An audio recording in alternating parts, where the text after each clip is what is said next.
வணக்க நண்பர்களே, இந்த வீடியோல நம்ம என்ன செய்தி பார்க்க போறோம்னா, நான் செய்த அந்த தவறால் தான் அனுபவித்த மோசமான விஷயத்தை குறித்து பூர்ணிமா பாக்யராஜ் வெளியிட்டிருக்கும் பதிவு சோசியல் மீடியாவில் அதிகமாக வைரல் ஆயிட்டு வருது. சமீப காலமாக ரீசெண்டா அவங்க ஒரு கொடுத்த பேட்டியானது சோசியல் மீடியாவில் வைரல் ஆகி வருது. வாங்க அவங்க என்ன பேசியிருக்காங்கன்னு இந்த வீடியோல முழுமையாக பார்க்கலாம். அதுக்கு முன்னாடி நம்ம சேனலை சப்ஸ்கிரைப் பண்ணாதவங்க எல்லாம் சப்ஸ்கிரைப் பண்ணிக்கோங்க. பெல் பட்டன் சிம்பல் அமைக்கி நம்ம சேனலோட நோட்டிபிகேஷனை எனபிள் பண்ணிக்கோங்க.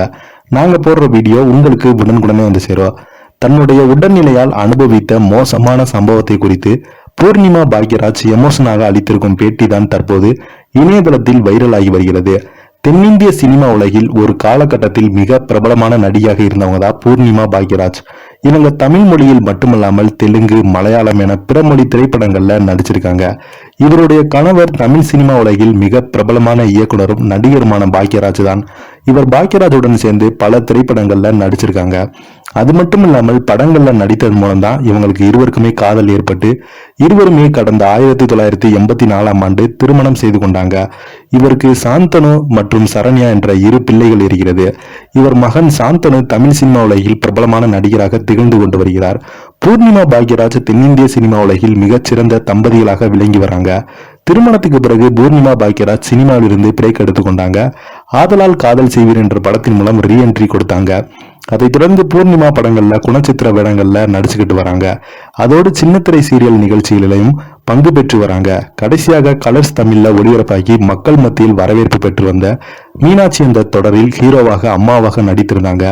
இவர் நடிப்பை தாண்டி ஜுவல்லரி, ஆடை வடிவமைப்பு போன்ற தொழில்களை செய்து கொண்டு வராங்க.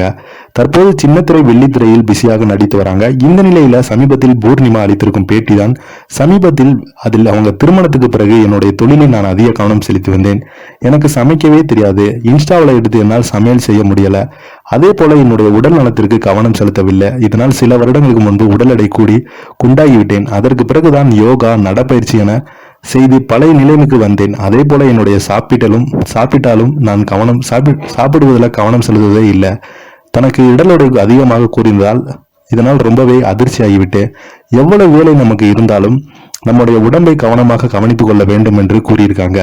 அது மட்டும் இல்லாமல் பூர்ணிமா பாக்யராஜ் அவங்களுக்கு உடல்நலம் சரியில்லாமல் 2 நாளுக்கு முன்னாடி மருத்துவமனையில் அனுமதித்திருக்காங்க.